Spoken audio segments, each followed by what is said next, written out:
Hi everyone. In previous videos, we have just learned about the meaning of stresses and strain and the direct stress and how to find direct or normal stress. As we know, strain is nothing but the change in length per unit original length. Means on an object when we apply force, suppose the force is applied which is in nature of pull or which is of tensile nature, it will, due to this force, pull force, the body or member will get elongate from its original shape or original size, and this change in length divided by this original length of the member is nothing but stress. up to this we have just discussed.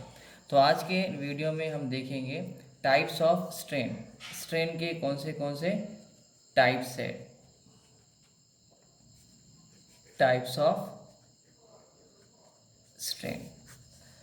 Generally strain के दो type है main, उसमें first आता है आपका longitudinal strain,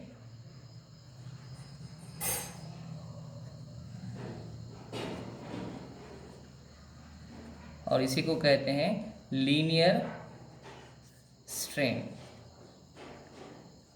और दूसरा type है इसका लैटरल स्ट्रेन, सेकंड टाइप है lateral strain. First of all, what is mean by longitudinal और linear strain? As we have discussed, strain is nothing but change in length divided by original length. When we apply force on a body, जब हम किसी body के ऊपर force apply करेंगे, full force apply करेंगे, तो body क्या होगी, इलोंगेट होगी। इसी तरह से उसी बॉडी के ऊपर अगर से अपन कॉम्प्रेसिव फोर्स और पुश फोर्स अप्लाई करेंगे तो बॉडी कॉन्ट्रैक्ट हो जाएगी। इस दोनों फोर्स के एक्शन में क्या होगा, इसकी लेंथ इंक्रीज होगी या डिक्रीज होगी।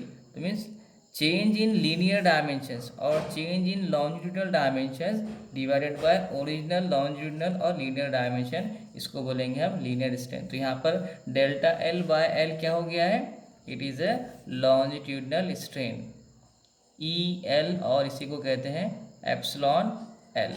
Suppose if this force is in direction of x, generally we know there are three quadrant systems, x, y, and third one is perpendicular to xy plane, that is z system.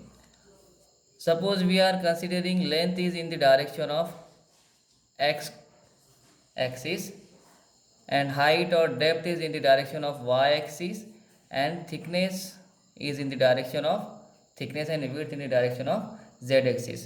तो यहाँ पर क्या हो जाएगा, आपका जो length है वो एक्स डायरेक्शन में हम कंसिडर कर रहे हैं। सपोज हमने यहाँ पर बॉडी सपोज इस तरह से प्लेस है, थ्री डायमेंशनल व्यू उसका इस तरह से हो जाएगा। तो यहाँ पर अगर से एक्स डायरेक्शन में फोर्स अप्लाई करेंगे तो ये एक्स डायरेक्शन में इसके डायमेंशन चेंज हो जाएंगे, ठीक है। तो ये एक्स डायरेक्शन में जो चेंज हो रहे डायमेंशन, तो वो change dimension divided by original dimension, इसी को बोलेंगे हम लॉन्जिट्यूडनल और लीनियर स्ट्रेन। इसी को डिनोट करते हैं ई एल से, एप्सिलॉन एल से, या एप्सिलॉन एक्स से भी इसको डिनोट करते हैं।